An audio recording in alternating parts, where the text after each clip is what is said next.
Então, bom dia a todos. Vamos aqui continuar o nosso estudo sobre cavidades retangulares. E no final da aula passada, a gente começou a estudar perdas dentro dessas cavidades. Inicialmente, a perda considerada foi a perda no meio dielétrico, no interior dessa cavidade. O meio é linear, homogêneo, isotrópico, mas caso ele seja dispersivo, você tem perdas. E nós resolvemos esse problema essencialmente de duas maneiras. Uma foi definindo uma frequência complexa para fazer a análise. O conceito por trás da frequência complexa é basicamente continuar utilizando fasores, mas fasores relacionados à transformada de Laplace, e não à transformada de Fourier. Essencialmente é você permitir que a frequência seja complexa. E aí a parte imaginária dessa frequência angular complexa é o fator de amortecimento. É aquela exponencial que está aqui nessa transparência, que amortece a energia que você tem no interior dessa cavidade, amortecimento esse temporal, né, causado pelas perdas no dielétrico. E nós resolvemos esse problema também utilizando conceitos de conservação de energia, mais precisamente definindo o fator de qualidade Q da cavidade, que por definição é a frequência angular, que multiplica a razão entre a energia média armazenada na cavidade, dividido pela potência média dissipada no interior dessa cavidade.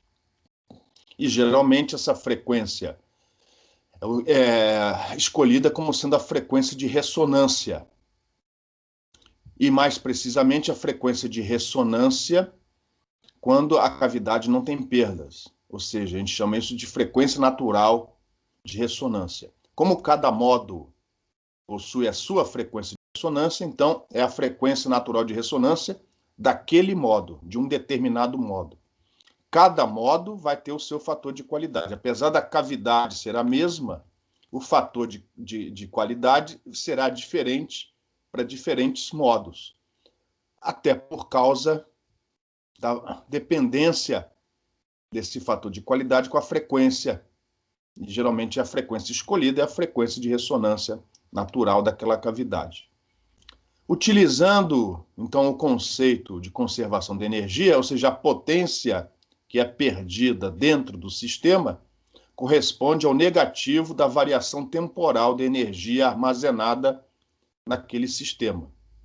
Então, utilizando a definição do fator de qualidade e esta equação que vem da conservação de energia dentro de um sistema onde não há trocas de potência de energia com o exterior, nós chegamos em fórmulas tanto para o fator de amortecimento, gama, como para a frequência de oscilação. Lembrando que a frequência de oscilação não é a frequência natural de oscilação daquele modo. As duas serão iguais se não houver perdas na cavidade. Caso contrário, essa frequência de oscilação, ômega 1, é um pouquinho menor do que a frequência natural de ressonância. Tanto o fator de amortecimento quanto a frequência de oscilação, ômega 1, foram obtidos em termos do fator de qualidade, que, para perdas apenas no dielétrico, o fator de qualidade é simplesmente o inverso da tangente de perdas. Então, isso daqui, ó, é o fator de qualidade associado às perdas no dielétrico. Na aula de hoje, nós vamos incluir também perdas nas paredes condutoras da cavidade. Ou seja, nós vamos complementar a definição do fator de qualidade para que ele inclua tanto as perdas no dielétrico, que já estão aqui, ó, como também as perdas no condutor, na parede condutora. Porém, uma vez recalculado esse fator de qualidade para a inclusão também das perdas nas paredes condutoras, o fator de amortecimento, gama, e a frequência de oscilação ômega 1 continuam sendo dados por essas fórmulas aqui, ó. No caso do fator de amortecimento, ômega, geralmente o ômega de oscilação, de ressonância, dividido por 2Q. Enquanto que a frequência de oscilação, dada por essa expressão aqui um pouco maior. Então, essas equações continuam válidas. O que tem que ser complementado é quanto vale o fator de qualidade quando você também tiver perdas nas paredes condutoras. Então, é o objetivo da aula de hoje. Antes de prosseguirmos, alguma pergunta? Não, tá ok. Então, para concluir o estudo das cavidades retangulares, vamos agora falar das perdas nas paredes condutoras. Se houver perdas também ou apenas nas paredes condutoras, a gente estende o conceito de fator de qualidade para considerar tais perdas. O fator de qualidade continua sendo definido como o produto da frequência, geralmente é a frequência natural de ressonância da cavidade, que multiplica o produto, a razão, perdão, energia média armazenada dentro dessa cavidade, dividida pela potência média dissipada no interior dessa cavidade. Se houver perdas nas paredes condutoras, ou seja, se as paredes condutoras não forem mais condutores elétricos perfeitos, significa que tem campo penetrando para dentro do metal, campo penetrando para dentro do condutor. E nesse caso, você tem campo, tendo campo, você vai ter campo tanto no interior da cavidade propriamente dita, no meio dielétrico, como também dentro da parede condutora. Ou seja, você vai ter energia média, né, armazenada tanto no interior do meio dielétrico, como dentro do meio condutivo, já que vai haver penetração de campo para dentro do condutor. E, consequentemente, você vai ter dissipação não só no meio dielétrico, caso ele apresente perdas, como também no interior da parede condutora. Então, o que nós temos que fazer aqui, ó, é incluir tanto a energia média armazenada, como a potência média dissipada no meio condutivo. E assim a gente amplia, estende o conceito de fator de qualidade. E uma vez conhecido o fator de qualidade, o fator de amortecimento gama e a frequência de oscilação ômega 1 são definidas para um determinado modo daquela cavidade. No entanto, se esse meio condutivo que forma as paredes for muito bom, ou seja, se a sua condutividade for muito maior que o produto ômega vezes epsilon, tudo aquilo que tiver índice M refere-se ao metal, ao condutor.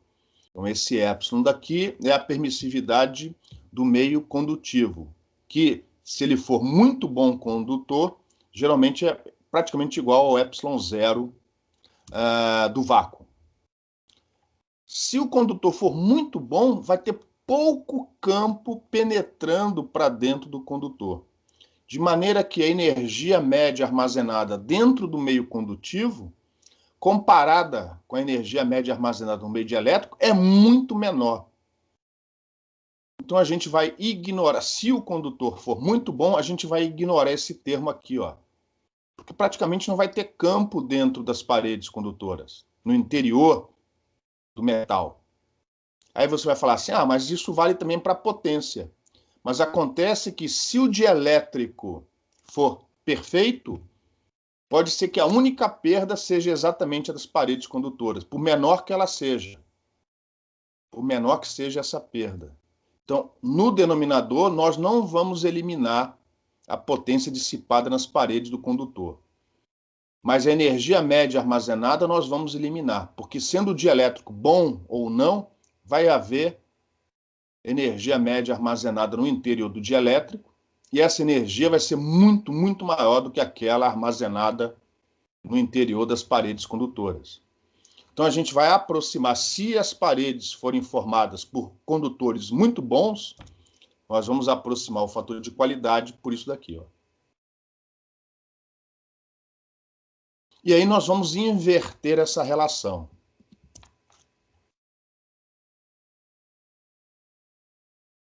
E ao invertermos essa relação, ou seja, repara, o denominador passou para cima, o numerador passou para baixo.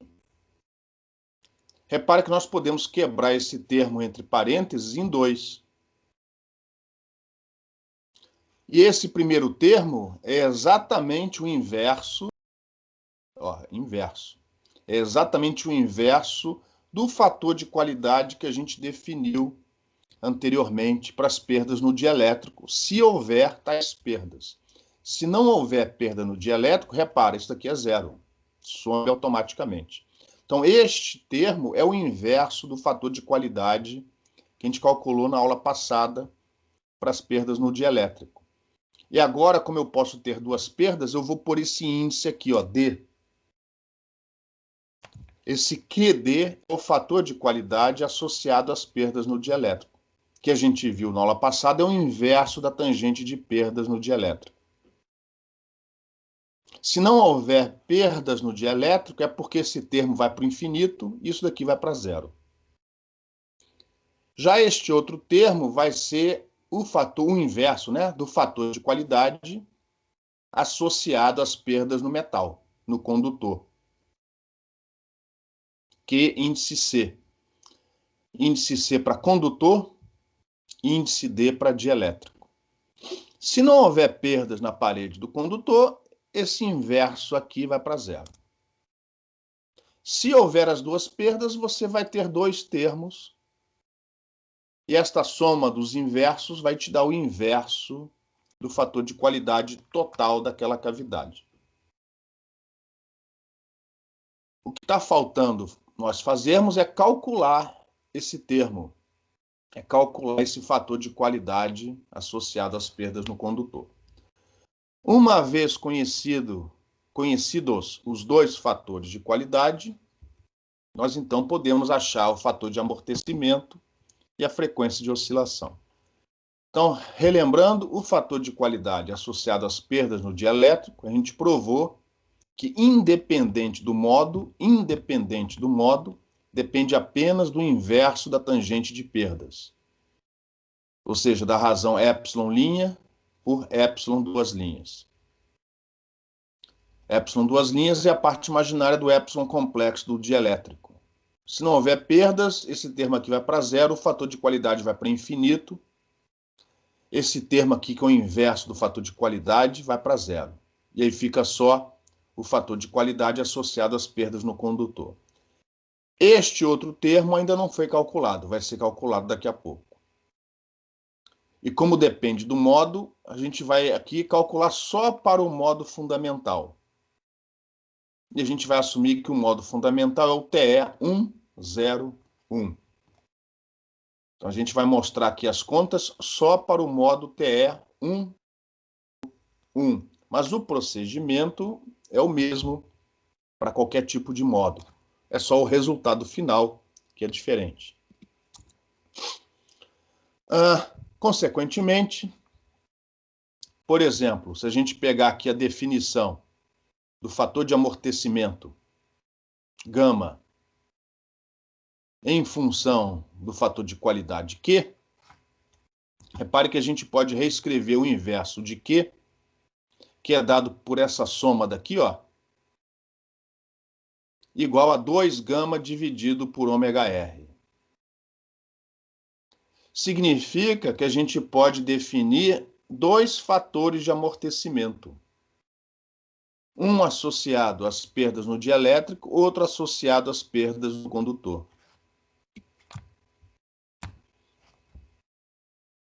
O fator de amortecimento associado às perdas no dielétrico vai ser dado em função desse primeiro termo, ou seja, fazendo Q igual a D aqui. E lembrando que isso já é conhecido, que D é o inverso da tangente de perdas. Isso daqui já foi calculado na aula passada. O que a gente precisa agora é calcular esse segundo termo, caso haja também perdas nas paredes condutoras. Então, o fator de amortecimento associado às perdas no dielétrico, se houver tais perdas, é dado por essa equação. Já esse fator de amortecimento, a gente não precisa calcular na aula de hoje. Nesse caso, observe que o cálculo do fator de qualidade associado às perdas no condutor e, consequentemente, o fator de amortecimento correspondente, ele vai ser realizado assumindo que o dielétrico é ideal. Ou seja, para o cálculo desse termo, nós vamos assumir que o dielétrico no interior da cavidade é ideal. Ou seja, a gente vai fazer o epsilon duas linhas, zero. Por quê? Porque essa perda já está considerada aqui, ó. Já está considerada nesse termo aqui. Se a gente fizer o epsilon duas linhas diferente de zero, a gente vai incluir de novo, de alguma maneira, uma parte dessa perda aqui. A gente não quer isso. Então, para o cálculo desse termo da aula de hoje, a gente vai assumir que dentro o dielétrico é ideal. Se não for, automaticamente essa perda vai estar sendo calculada nesse termo, que a gente vai somar aqui, ó. Antes de prosseguirmos, alguma pergunta? Não, tá ok. O cálculo desse fator de amortecimento não é trivial, porque como tem campo penetrando para dentro desse meio condutivo, a gente teria que resolver de novo, achar as distribuições de campos tanto dentro do dielétrico como dentro do contorno. Condições de contorno não são mais componentes tangenciais de campo elétrico nulas, vão ser componentes tangenciais de E e de H contínuas através da interface, que separa um meio do outro. Então, esse cálculo é complicadíssimo. Porém, se o condutor for muito bom, a gente pode usar aquela técnica aproximada que já foi utilizada nas linhas de transmissão e no guia retangular. Ou seja, assumir que o campo no interior da cavidade é o mesmo campo não perturbado que a gente tem assumindo as paredes condutoras perfeitas, acha as correntes induzidas, as correntes superficiais JS, em cada uma das paredes e utiliza o conceito de resistência de superfície para ter uma estimativa da potência que é dissipada nessas 6 paredes da cavidade. É uma aproximação, mas se o condutor realmente for muito bom, é uma aproximação excepcionalmente boa. Então, da mesma maneira como já fizemos antes, nas linhas de transmissão e no guia retangular, a gente vai aproximar a perda nas paredes condutoras por essa equação aqui, ó. Sendo que agora a equação é na superfície toda, ou seja, a gente não vai obter uma potência dissipada por unidade de comprimento, porque aqui não faz mais sentido em falar em unidade de comprimento, porque na cavidade não tem propagação. Então isso daqui, ó, é uma integral na superfície toda, no interior da cavidade. Como são 6 paredes, é uma integral de superfície em cada uma das 6 paredes. Onde o JS que aparece aqui dentro desse módulo vai ser dado pela condição de contorno JS é igual a N vetorial H. E o H vai ser aquele que a gente já calculou para os modos TE e TM nas aulas anteriores, na semana passada. E aqui a gente só vai fazer as contas para um desses modos, que é o TE101. A resistência de superfície é a parte real da impedância intrínseca do metal. É dada por essa equação, a gente já viu isso em outras maneiras, em outras situações, então eu não estou relembrando tudo de novo, tá? Então, se você quiser ver de onde veio isso, você pode consultar, por exemplo, a seção 4.3.9, que foi quando a gente usou a mesma metodologia para calcular as perdas nas paredes do guia retangular. Então, usando a condição de contorno, no limite que a condutividade da parede vai para o infinito, e conhecido o campo magnético dos módulos, a gente vai operar esse produto vetorial em cada uma das paredes achamos a densidade superficial de corrente elétrica e, consequentemente, a gente avalia essa integral. É chatinho, mas, enfim, é só fazer passo a passo com calma, que a gente vai fazer só para o modo TE 101, que vai ser o fundamental caso a dimensão D seja maior que a dimensão A e esta seja maior que a dimensão B. Geralmente, essa é a anotação utilizada nos livros texto.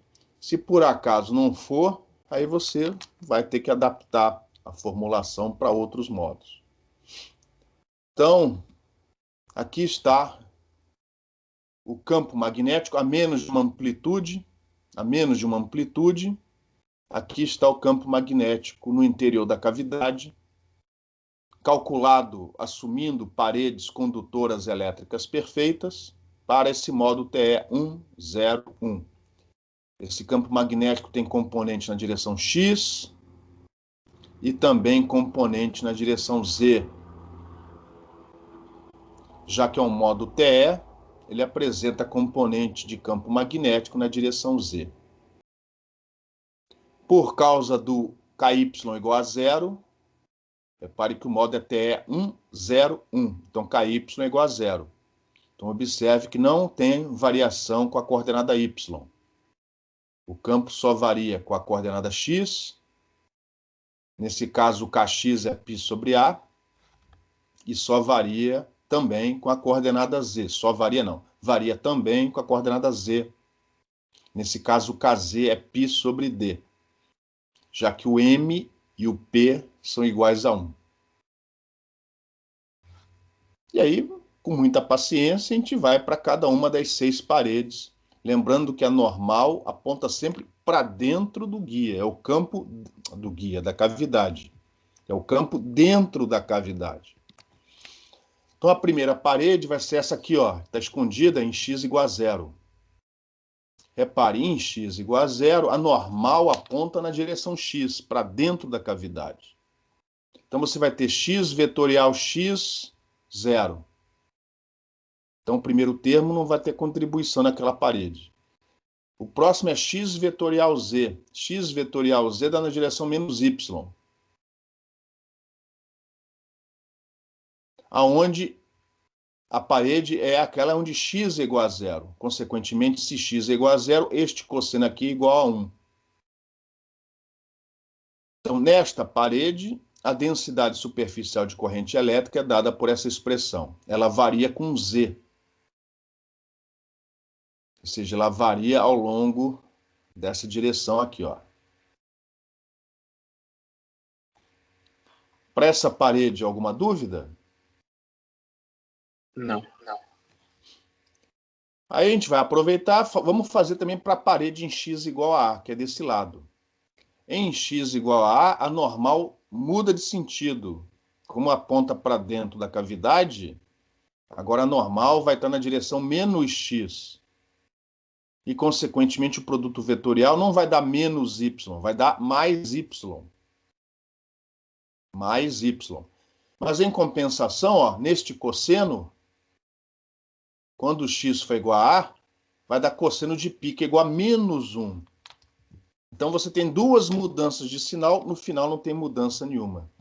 Ou seja, a densidade de corrente na parede em x igual a A tem a mesma forma matemática, né, da densidade de corrente na parede oposta, em x igual a zero. Consequentemente, quando a gente for integrar o módulo do JS ao quadrado, o resultado de uma parede vai dar igual ao da outra. Então, a gente só vai fazer a integral numa delas e multiplicar o resultado por 2. Se eu não me engano, a próxima parede é aqui embaixo, em y igual a zero. Em y igual a zero, a normal aponta para cima, para dentro da cavidade, na direção y. Então, repara, temos dois termos aqui no campo magnético. Y vetorial x vai dar na direção menos z. Com esse sinal de menos, mais. E y vetorial z vai dar na direção x. E como é y igual a zero, e aqui em cima as expressões não dependem de y, não aconteceu mais nada aqui embaixo.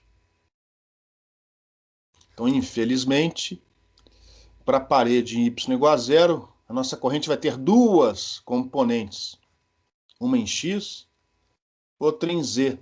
Ou seja, a gente vai ter que fazer um pouco mais de contas, mas não são difíceis, na hora de achar o módulo do js ao quadrado e integrar.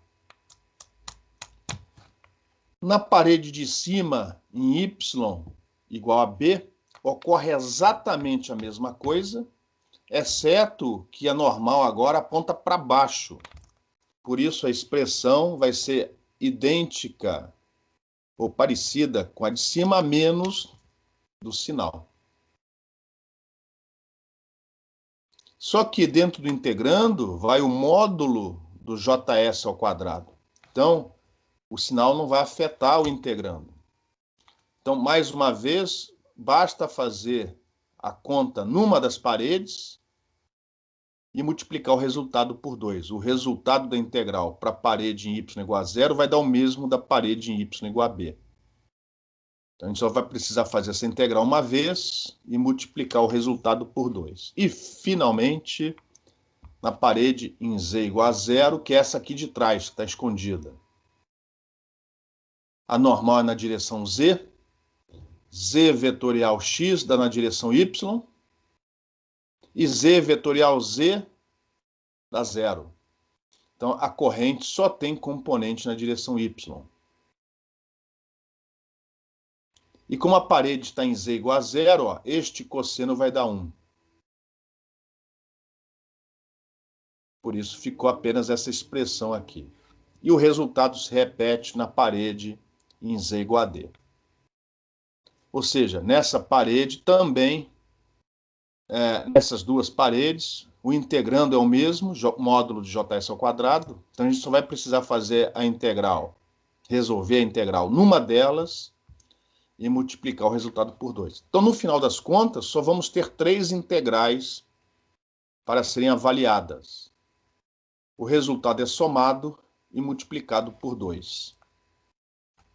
Antes de resolver as integrais, alguma pergunta? Não, tá ok. Então, aí as integrais. Essa integral, se eu não estiver enganado, em x igual a zero. Então, repara, na parede em x igual a zero, eu tenho o y variando de 0 até b, e o z variando de 0 até d. E a menos desse módulo da amplitude do modo ao quadrado, que a gente não conhece, então a gente passou aqui para fora em evidência, elevando a expressão do js ao quadrado, ficou esse seno ao quadrado aqui, ó, para ser integrado. A outra é integral na parede em y igual a zero, onde a componente, a corrente, a densidade de corrente js tem duas componentes. Uma na direção x, outra na direção z. Então, o módulo de js ao quadrado, neste caso, é o módulo da componente z ao quadrado mais o módulo da componente x ao quadrado. Por isso que apareceram dois termos aqui, ó. Aqui embaixo o x varia de 0 até a e o z varia de 0 até d. E, finalmente, a última integral na parede lá de trás, em z igual a zero, onde o x varia de 0 até a e o y varia de 0 até b. Os três resultados são somados e, no final, multiplicados por 2. Tranquilo? Alguma pergunta? Não. A primeira integral, repara, o integrando não depende de y, só depende de z. Então, a integral em y vai dar b. Para a integral em z, repara, é seno ao quadrado. Então, o resultado vai dar d sobre 2. Então, para a primeira integral, o resultado é b vezes d dividido por 2. Na segunda integral, na verdade, são duas integrais. Nós temos que separar. São duas integrais que têm que ser resolvidas aqui. Numa delas vai aparecer esse termo aqui, ó, a sobre d ao quadrado, você passa para fora. Mas dentro vai ficar seno ao quadrado, cosseno ao quadrado. Seno ao quadrado integrado de 0 até a vai dar a sobre 2. E o cosseno ao quadrado integrado de 0 até d vai dar d sobre 2. Então, a menos desse termo aqui, ó, a integral do resto vai dar a vezes d dividido por 4. Que vai ser o mesmo resultado desse termo aqui. A vezes d dividido por 4. De maneira que o resultado dessa integral vai ser a dividido por d ao quadrado vezes AD sobre 4 mais AD sobre 4. E, finalmente, ó, esta outra aqui vai dar esse resultado. Essa soma desses termos não é complicada, no final você chega nessa expressão.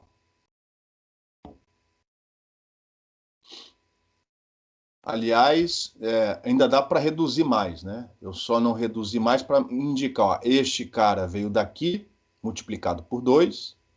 Este cara veio daqui, multiplicado por 2. E este outro termo veio daqui, multiplicado por 2.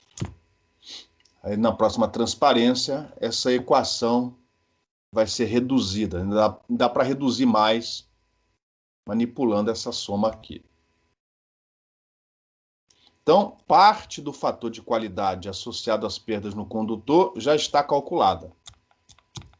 Falta agora calcular a energia média armazenada no interior da cavidade. Essa energia média armazenada no interior da cavidade, como sempre, é a soma da energia média armazenada no campo elétrico mais a soma da energia média armazenada no campo magnético. Mas nós já vimos da conservação da energia complexa, mais precisamente da parte imaginária da equação de conservação da energia complexa, da potência complexa, que se não houver troca de campo, né, na média, para fora do volume onde você está fazendo o cálculo, e nesse caso não há, porque a gente está assumindo que essas paredes condutoras são suficientemente grossas para não deixar escapar nenhum campo lá de dentro, a energia média armazenada no campo elétrico é igual à energia média armazenada no campo magnético. A gente já viu isso em vários exemplos aqui ao longo desse curso. Então, a gente só precisa calcular a energia média armazenada no campo elétrico e multiplicar por 2, que é esta conta aqui, ó. Temos que fazer, no caso, no volume todo. E, no caso, o campo elétrico é para o módulo TE 101. Então, lá atrás, a gente viu, ó, que essa é a expressão do campo elétrico para esse módulo TE 101. E, felizmente, ele só tem uma componente, na direção Y. Então, aqui, ó, esse módulo ao quadrado é o próprio módulo ao quadrado da componente Y. E aí, colocando as constantes para fora, repara que o módulo dessa amplitude ao quadrado vai aparecer de novo, como já apareceu na transparência anterior, de maneira que quando eu calcular a razão entre energia média armazenada e potência dissipada, o módulo ao quadrado no numerador vai cortar com aquele que aparece no denominador, e o resultado, obviamente, como o dispositivo é considerado linear, não depende da intensidade do campo. Mas, por enquanto, ele está aqui, ó. E dentro da integral só ficou esse seno ao quadrado e esse outro seno ao quadrado. A integral em y, repara, o integrando não depende de y. Então, a integral em y vai dar b.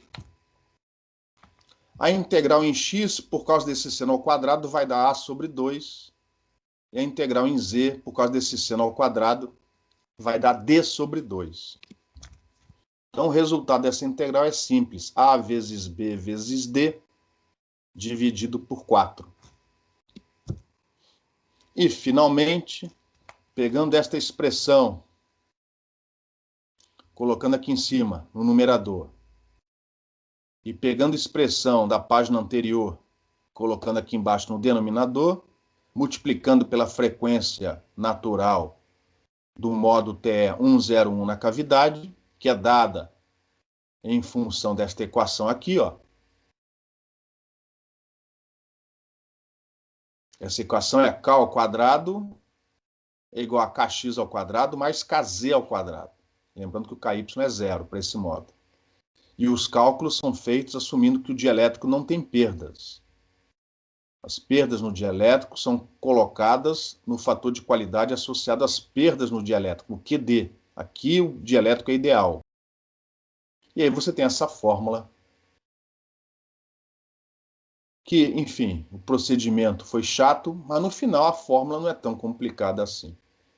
Além desses termos, onde a raiz de μ sobre ε' refere-se às características do dielétrico, quanto que isso daqui, ó, é o inverso da resistência de superfície do condutor, são características do metal. Então, tudo que tiver índice M refere-se ao metal, ao condutor. E aqui, ó, esse termo entre colchetes só depende das dimensões dessa cavidade retangular. Então, para o cálculo deste fator de qualidade, o dielétrico é assumido ideal. Perdas no dielétrico são calculadas no fator de qualidade correspondente. Alguma pergunta?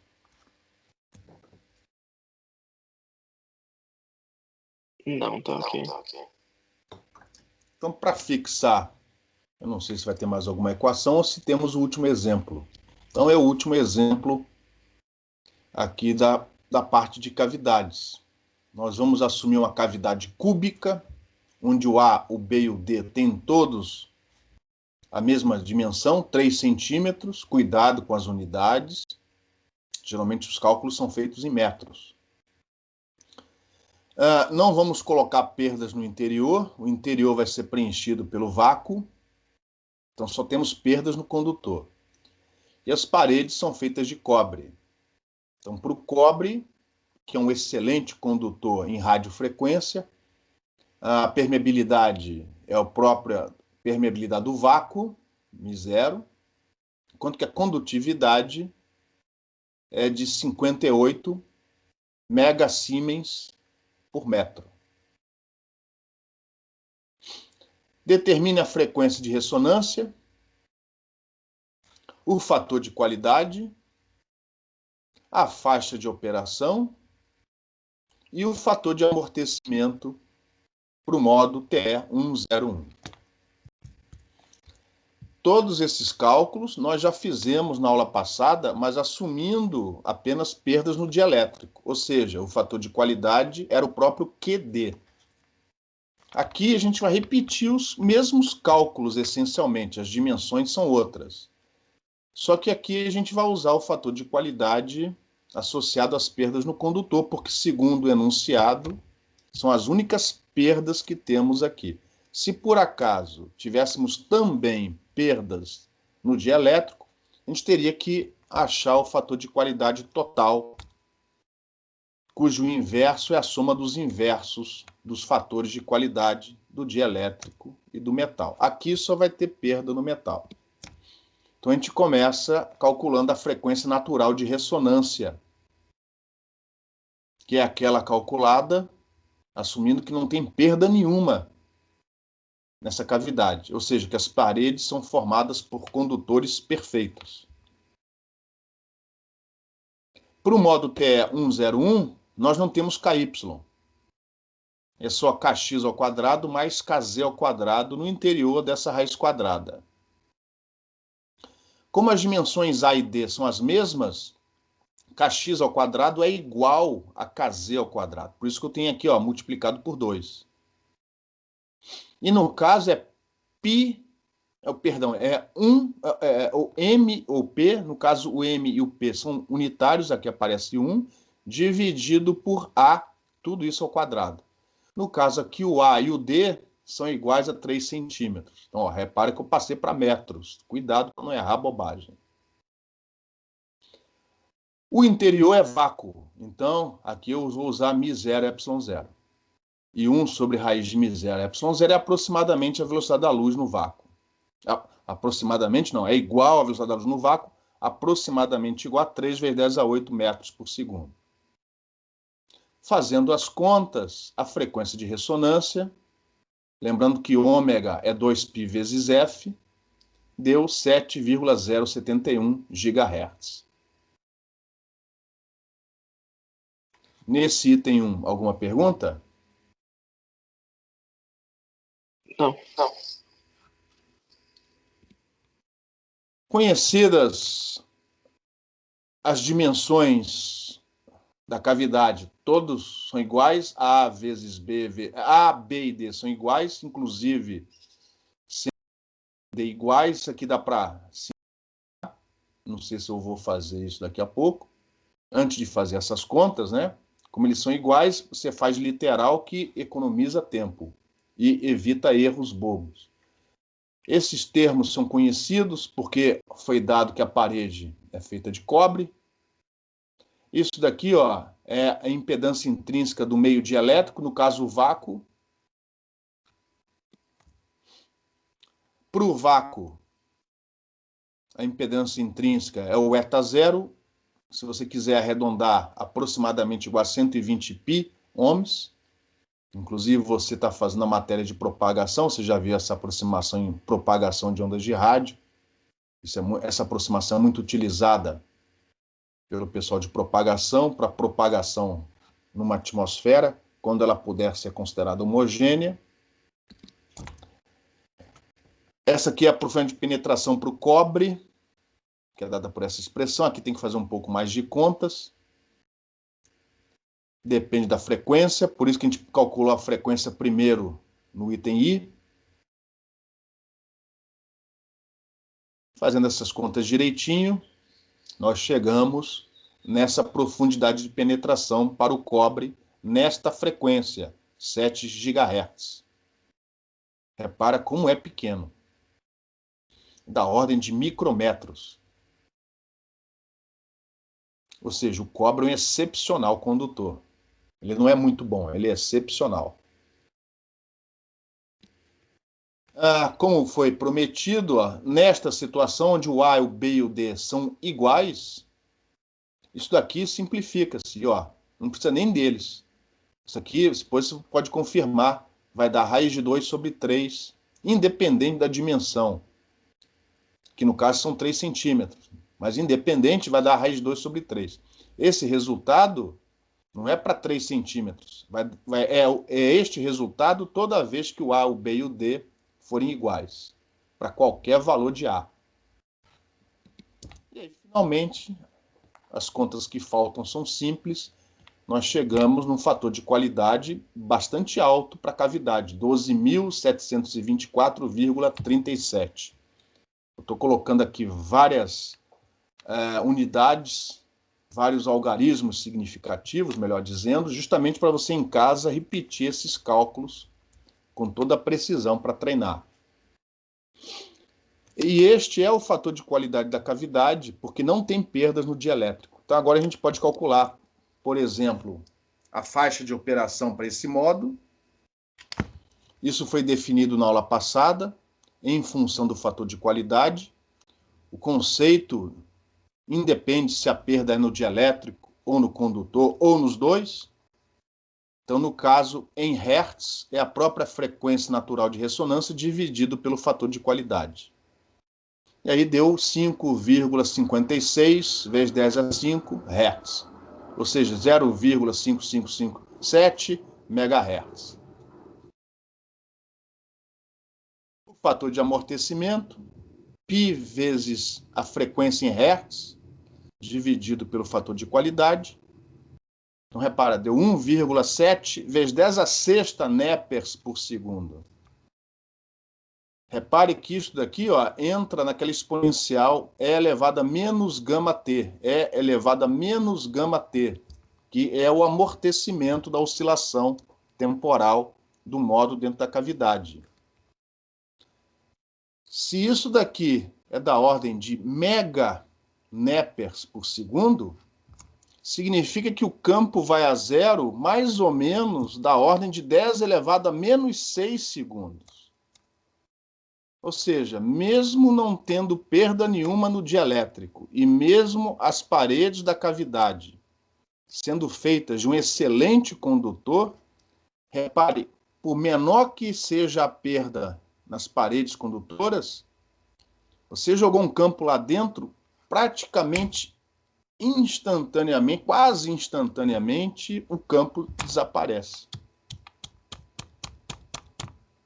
Para o campo permanecer para toda a vida, o condutor teria que ser perfeito. Mesmo um excepcional condutor, como é o cobre, em radiofrequência, olha só, o fator de amortecimento é na ordem de meganeppers por segundo. Ou seja, em 10 elevado a menos 6 segundos, praticamente não tem mais campo nenhum lá dentro. Em 1 microsegundo, praticamente não tem mais campo lá dentro. Ou seja, essa coisa de fazer uma cavidade onde você vai armazenar energia, tem que ser uma tecnologia extraordinária para conseguir uma coisa dessas. E, finalmente, não sei, o último item que falta é a frequência de oscilação. Lembra que as perdas fazem com que a frequência de oscilação seja um tiquinho menor que a frequência natural de ressonância. E tem uma fórmula para isso. É dado por isso daqui, ó. Mas repara, o fator de qualidade nesse problema é muito alto, já que as perdas são baixas. Então isso daqui, ó, é praticamente zero. Então repara, eu coloquei aqui com vários algarismos significativos para depois você fazer as contas com cuidado. A frequência de oscilação é praticamente igual à frequência natural de ressonância para este caso. E aí, se você quiser o valor mais preciso, é só substituir o valor da frequência natural de ressonância. E com isso a gente encerra o estudo de cavidades ressonantes, no caso a cavidade retangular. Alguma pergunta? Isso pode parecer um pouco pretensioso, eu acho, mas para que serve a cavidade retangular se praticamente ela não está servindo para nada, se o campo vai para zero em microsegundos? Vamos com calma. A cavidade, que eu me lembre, ela tem duas funções, tá? E nenhuma delas é armazenar energia. Então, cavidades podem ser usadas para cozinhar alimento. Por exemplo, o forno de micro-ondas que você tem na cozinha. Você põe lá dentro um frango, enfim. Ela é feita para, tendo água, e a água é um meio dielétrico dissipativo, ela aquece a água e, consequentemente, o alimento é aquecido. Se a substância que você colocar lá dentro, desde que não seja metal, senão, se você colocar metal, você muda as condições de contorno, pode ser que haja campo intenso em volta do metal, pode até ter faísca aparecendo, né? Você rompe a constante dielétrica do ar, inclusive pode estragar o revestimento que existe dentro do forno de micro-ondas. Se você colocar lá uma louça com baixíssima ou quase nula concentração de água, a louça ela não aquece. Ela só vai aquecer se houver condução térmica, né? Ou seja, você pôs água num copo. Sozinho não iria aquecer, mas como a água aquece, por outros mecanismos físicos, né? Você tem a transmissão do calor para o... Enfim, você entendeu. Ou então, para secar minério ou grãos, numa escala mais industrial. Em comunicações, a cavidade ela funciona como um circuito RLC. Então, cavidades são utilizadas na confecção de dispositivos, de circuitos em micro-ondas. Aqui tem um exemplo, é um desenho, mas tenta mais ou menos mostrar que você pode realizar dispositivos RLC ou circuitos que dependam, né, de filtros, por exemplo, em micro-ondas, utilizando cavidades devidamente ajustadas. Uhum. Então, a ideia da cavidade não é simplesmente armazenar energia, entendeu? No Uhum. caso do forno de micro-ondas, tem lá uma válvula Kleinstrom, que está o tempo todo metendo energia lá para dentro. Exatamente porque se você só colocar uma vez e E parar não vai ter nada. praticamente não tem mais nada lá dentro. Beleza ou não? Beleza, beleza. Então, Valeu. cavidade serve para um monte de coisa na prática. Uhum. Tranquilo? Nós aqui Tranquilo. no curso, nós não vamos estudar circuitos de micro-ondas baseados em cavidades. Dispositivos de micro-ondas têm uma matéria específica na graduação, que é dada pelo professor Cássio. Até, eu não sei se ele vai oferecer, provavelmente ele até oferecerá está oferecendo essa disciplina semestre que vem. Aí você tem que conferir, porque esse ano foi, semestre que vem é o segundo, né? Semestre que vem Semestre que vem é o segundo de 2020, mas vai acabar em março março. ou algo assim. Tranquilo? Aham. Então tá. Então, vou aproveitar que ainda tem meia hora, vamos economizar tempo. Vamos falar um pouquinho de antenas. Né? Não vai cair na prova, mas é a introdução ao curso de antenas, que vai ser, inclusive, oferecido, está sendo oferecido semestre que vem. Então, nessa introdução, antenas já é um tópico bem distinto daquilo que nós vimos ao longo deste curso, porque aqui neste curso, tirando fora a introdução, a partir de um determinado momento, nós assumimos o tempo todo meio linear, homogeneisotrópico e sem fontes. De maneira que a equação utilizada para resolver todos esses problemas, você vai se lembrar, é a equação de Helmholtz. Aquela equação de onda, onde o lado direito da equação é igual a zero, porque não tem fontes, não havia fontes nos problemas onde nós analisamos. Ou seja, as fontes, elas existem ou existiam, mas estavam fora do volume. Alguma coisa gerou o campo, a gente bateu palmas, agradeceu as fontes, mas uma vez esse campo dentro do volume do guia, da linha de transmissão, da cavidade, a gente estudou como o campo se comporta ali dentro, sujeito a condições de contorno. Mas em nenhum momento as fontes apareceram nas equações. Já antenas é diferente. A antena é a fonte, ou uma possível fonte. Existem outros tipos de fontes que não são necessariamente antenas. Mas no caso específico de antenas, ela é uma fonte. Quando ela transmite, ela é a fonte do campo eletromagnético irradiado, que, uma vez propagando, leva informação de um lado para o outro. E importantíssima cada vez mais, porque essa comunicação sem fio, totalmente dependente de antenas, permite a mobilidade.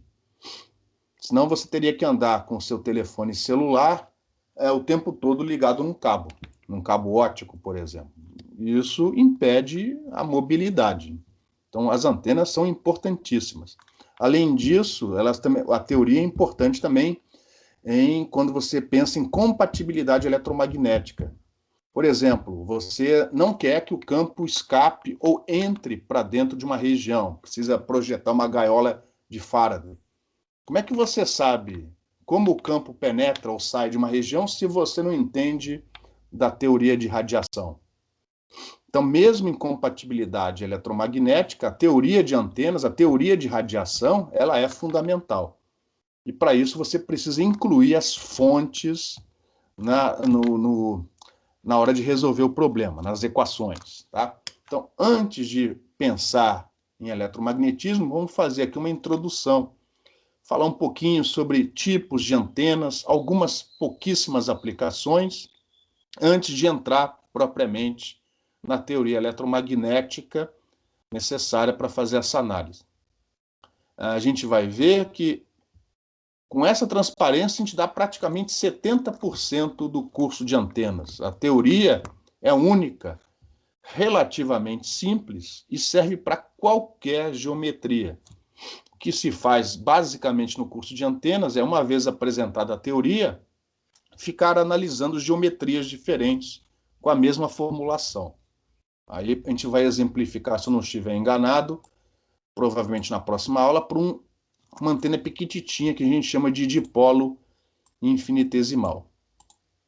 E aí, num curso de antenas, aí você vai estudar outros tipos de antenas, dipolo, loop, antenas refletoras e por aí vai.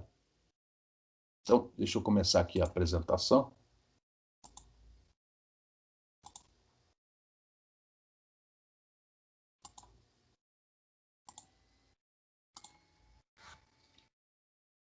Então, de uma maneira muito simplificada, a gente pode definir as antenas em alguns tipos básicos.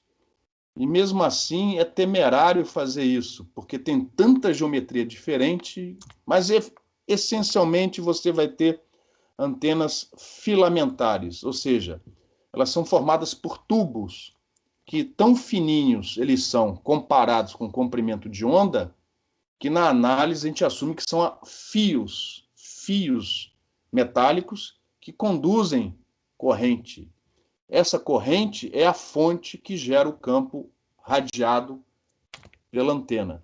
Na recepção, essa corrente induz uma diferença de potencial nos terminais, onde você liga a linha de transmissão, que leva corrente, tensão, né? E, consequentemente, a informação que vem junto lá para o receptor, para que depois o sinal seja demodulado.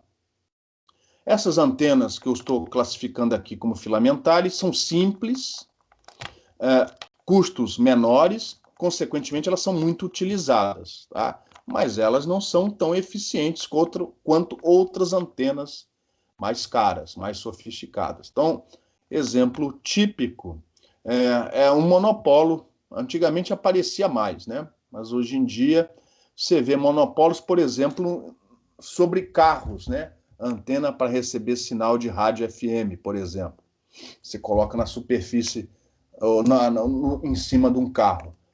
Essa figura já está antiga, né? Existem exemplos mais modernos de monopolo.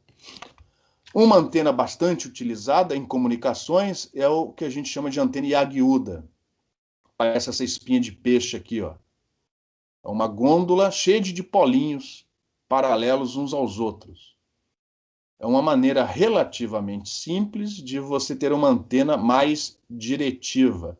O que significa mais diretiva? Ela não amplifica a potência. A antena não amplifica coisa nenhuma. Muito pelo contrário, como a antena é feita de metal, ela só dissipa, ela esquenta.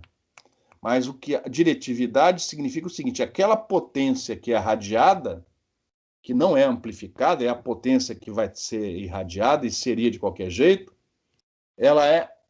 o campo em torno da antena é distribuído de tal maneira que ela joga mais numa direção do que nas outras. Então a diretividade é espacial. É como se a antena fosse um filtro espacial. Ela tira de certas direções e põe em outras. Ou você não quer que o campo vá para uma certa direção. Então você tenta pôr um nulo de radiação naquelas direções onde você não quer que o campo chegue. Então essa diretividade é uma diretividade espacial. É muito parecido com o filtro na frequência. É como se fosse um filtro. Só que ao invés dele se comportar ao longo da frequência, ele se comporta ao longo dos ângulos, das direções. Ele joga mais energia, mais potência em determinadas direções e menos em outras direções. Tanto que muitas técnicas de síntese de antenas são parecidas com técnicas que você já viu para sintetizar, projetar filtros. Então a gente também define largura de faixa, largura de feixe, no caso, 3 dB acima, 3 dB abaixo. Muitas das terminologias adotadas em filtros também são utilizadas em antenas, porque matematicamente é a mesma coisa. Só que o filtro é na frequência, enquanto que a antena é no espaço. Então, é uma maneira de você jogar mais energia numa certa direção, coisa que o monopólio não vai conseguir. O monopólio é feito para radiar mais ou menos igual em todas as direções. Se você quer receber mais ou transmitir mais para uma direção específica, você pode usar uma antena como essa. Essa antena é boa, por exemplo, em telefonia rural, onde você quer, ao invés de passar cabo de um morro para o outro, você monta um enlace com duas antenas um pouco mais diretivas e tenta mais ou menos apontar uma na direção da outra. Coisa que você mais ou menos viu em propagação de ondas de rádio.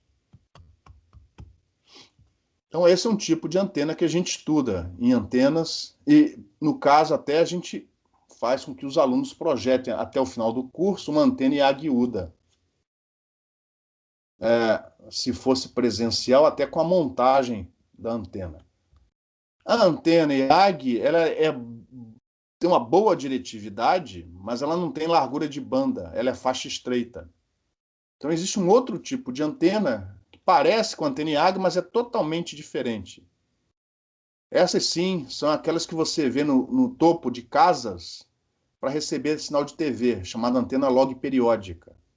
Ela parece também, né, um varal, como esse daqui, ó, para colocar roupa, mas ela tem uma geometria diferente. Não dá para ver direito na figura, mas ela é diferente dessa. Ela é menos diretiva, mas em compensação ela é muito mais banda larga. Ou seja, ela é boa para receber vários canais de televisão. E se for projetado direito, você pode receber tanto os canais em UHF como aqueles em VHF.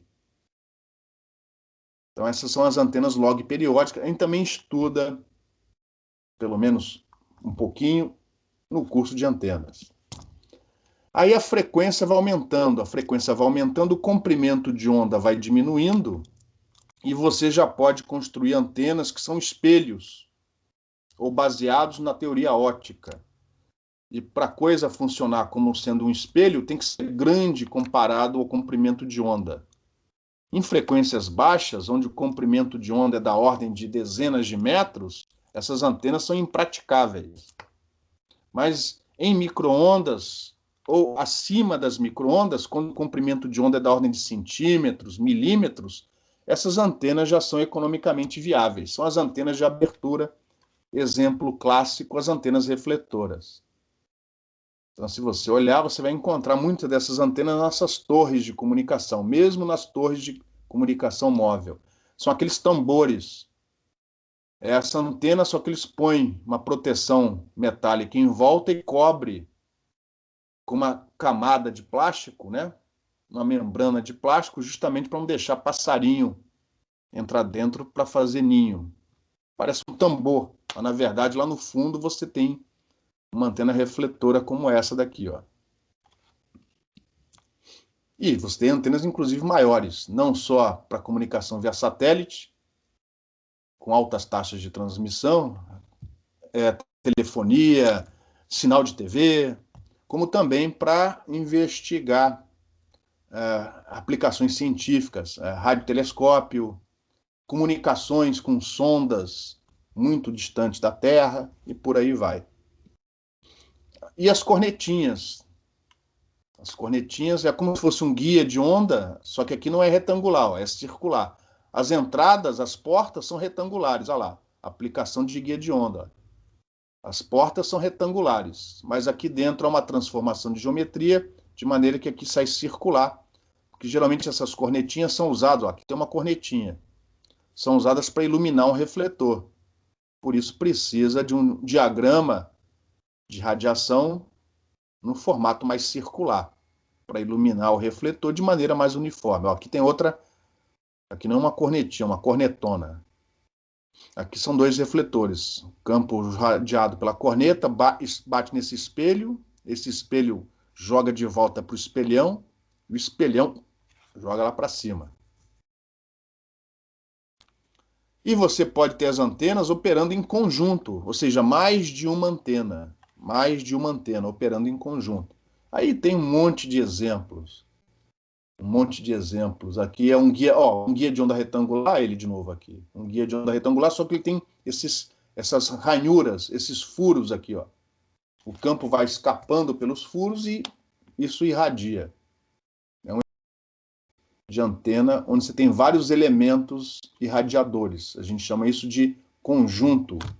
Alguns chamam de arranjo, do inglês array. Você pode ter radiotelescópios sofisticadíssimos. Ao invés de você construir uma antena super gigante, você constrói várias grandes e faz com que elas operem em conjunto. Aí, neste caso daqui específico, isso aqui simula uma antena maior. Só que a antena refletora muito grande, aí tem problema de gravidade, deforma o prato, e se você deformar o refletor, o rendimento dela cai. Então, ao invés de construir uma antena super gigante, eles constroem várias, um pouco menores, e faz com que isso opere em conjunto, simulando uma antena maior.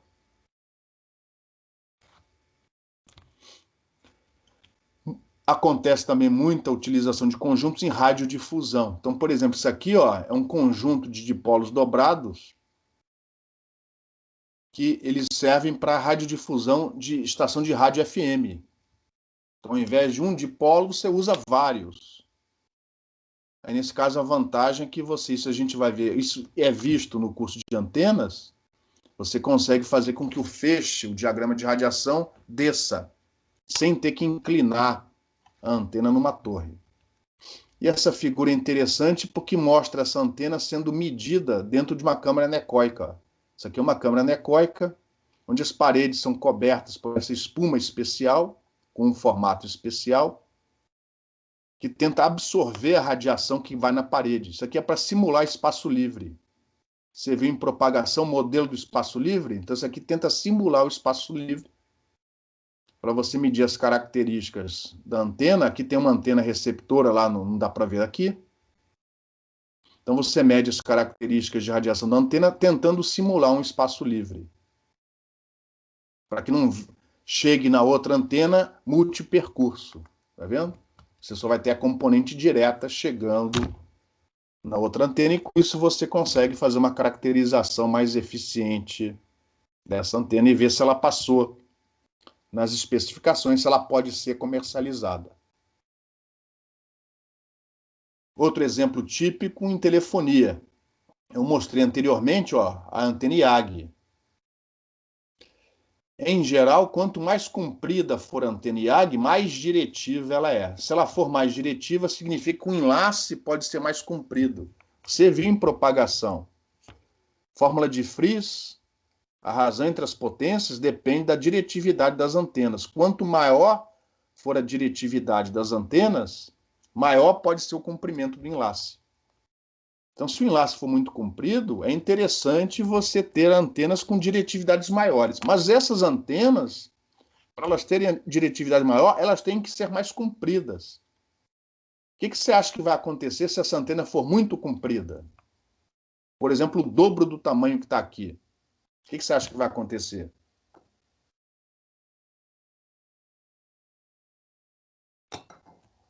Alô? Desculpa, quem? Oi? Desculpa, eu perdi.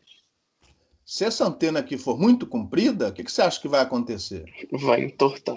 Exato, exatamente. Então, ao invés disso, você usa antenas um pouco menores, mas em conjunto. Então, as 4 trabalhando em fase vão trabalhar como se fosse uma antena única, mais diretiva. Então, esse tipo de arranjo é muito utilizado, por exemplo, em telefonia rural. Ao invés de você passar o cabo telefônico de uma montanha, de um morro para o outro, você usa um enlace. Por exemplo, com essas antenas aqui.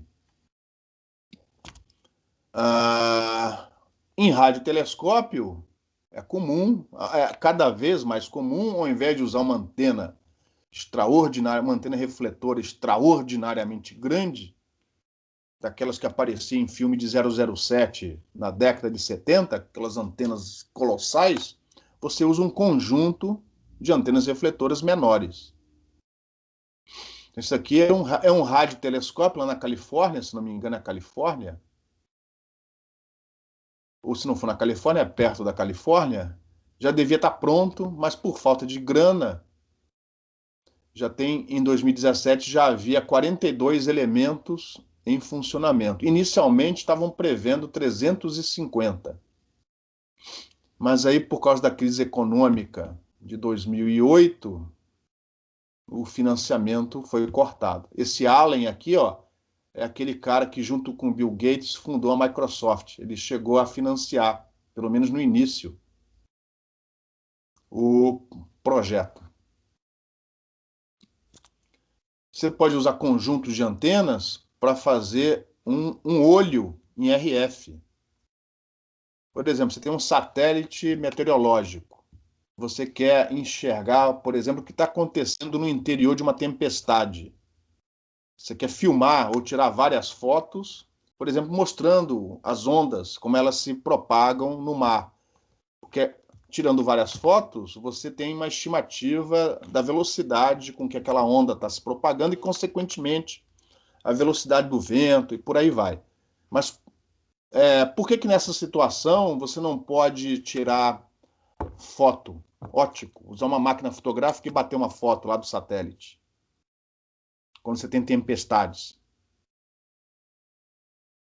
Você não vai ver nada. Não vê nada por causa da nuvem. Então, determinadas frequências atravessam a nuvem. Então, é um radar, como se fosse a retina de um olho. Ele joga energia e recebe.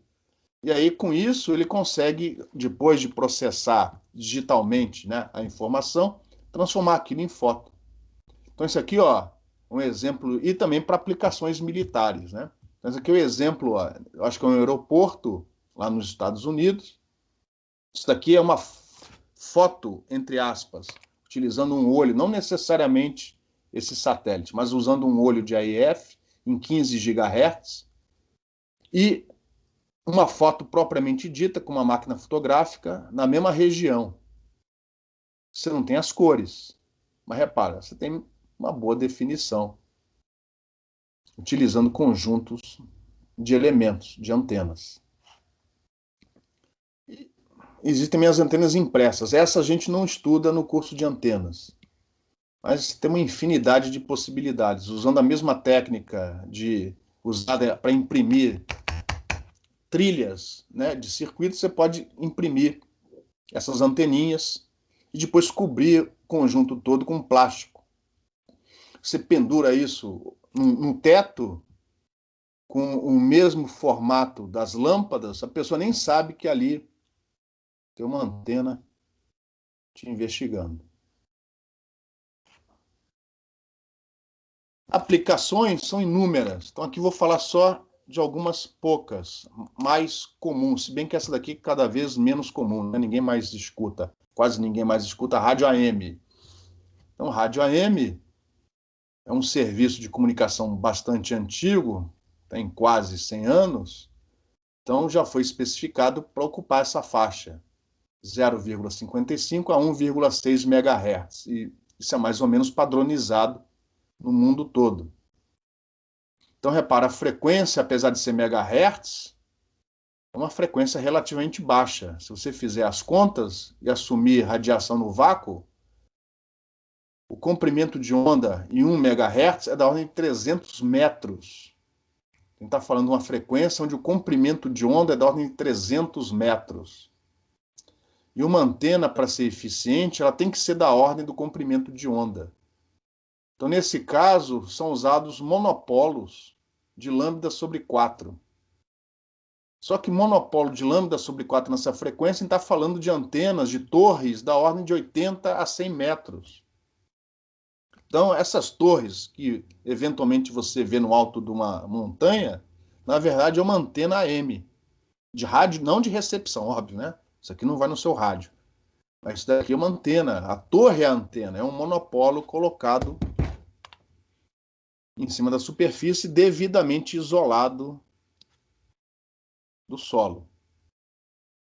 Então tem lá os isoladores, que vão fazer o isolamento elétrico entre a antena, propriamente dita, e o solo. E aí, já que você tem essa torre, e as operações são em frequências diferentes, você acaba colocando aqui, ó, outras antenas de outros serviços. Nessa daqui em particular, deixa eu ver se tem essa foto aqui. No topo dela tem essa outra anteninha, é um conjunto de duas antenas para radiodifusão FM. Então, a antena de AM serve como torre para antena de FM, olha lá. A frequência vai aumentando, o comprimento de onda vai diminuindo, você já pode pendurar as antenas em torres. No caso do AM seria impossível, né? A antena é a própria torre, a torre é a antena. Já nas frequências maiores, você já pode operar com várias antenas, elas já são da ordem de metros, de centímetros, então você já pode ter antenas mais sofisticadas, porque são menores, mais fáceis de serem construídas. Nesse caso, são exemplos de antenas para radiodifusão de TV, e aqui, ó, exemplos para radiodifusão FM, de polos ou antenas mais sofisticadas para gerar polarização circular. Por exemplo, em Belo Horizonte, as antenas de FM geram polarização circular. Porque como tem muitos prédios, polarização circular é melhor para evitar áreas onde a cobertura é baixa. Já em regiões rurais, onde você tem poucas construções, cidades menores, a polarização linear provavelmente vai funcionar muito bem. E as antenas para comunicações pessoais, telefonia móvel, por exemplo, Wi-Fi, por aí vai. E se você continuar aumentando a frequência, agora você vai lá para as micro-ondas e ondas milimétricas, quase, né, chegando no infravermelho inferior, o comprimento de onda passa a ser da ordem de centímetros, milímetros. E aí você já pode construir antenas grandes comparadas ao comprimento de onda, as antenas de abertura. Aí você já pode usar antenas refletoras, por exemplo, tanto no satélite, embarcado no satélite, para comunicar-se com estações terrenas, como na própria Terra, para se comunicar com o satélite. O satélite está lá no céu, é um pontinho. Então você precisa de uma antena muito diretiva para não jogar energia fora, em direções que não são do seu interesse, e pior, ainda vão causar interferência com satélites em volta. Então existem órgãos, no caso o ITU, a União Internacional de Telecomunicações, que rege, né, as especificações sobre quais têm que ser as diretividades, as características dessas antenas, o quão diretivas elas têm que ser, justamente para evitar interferências com satélites adjacentes. Aí você precisa, se for o link de subida, de antenas muito grandes, muito diretivas. Geralmente são usadas antenas refletoras. Se for para recepção, ou seja, se a antena não vai jogar potência para cima, só vai receber, elas podem ser menores. São as antenas de recepção de TV via satélite. Elas não precisam ser grandes, porque ela não vai se comunicar com o satélite. Então, elas já podem ser menores. Menores em tamanho, mas em comprimentos de onda, elas são da ordem de algumas poucas dezenas de comprimentos de onda. E aí, eu vou deixar para a próxima segunda-feira para falar da teoria necessária para a gente incluir as fontes na análise e chegar numa equação que permita obter o campo eletromagnético radiado a partir das correntes que aparecem induzidas no metal da antena. Por isso que as antenas têm geometrias tão distintas. Cada geometria diferente vai ter uma distribuição, geometricamente falando, de corrente diferente. A antena refletora vai ter uma determinada distribuição de corrente na superfície do refletor. As antenas filamentares usadas em radiodifusão vão ter um outro tipo de distribuição de corrente. Então, antenas com geometrias diferentes possuem distribuições de corrente diferentes, porque a geometria é diferente. Consequentemente, quando você integra essas correntes, você obtém campos com características diferentes. Então, dependendo dos objetivos, do tipo de serviço que você quer oferecer, você usa determinados tipos de antenas. E essa teoria a gente vai ver bem superficialmente na próxima aula. Alguma pergunta? Não, tá.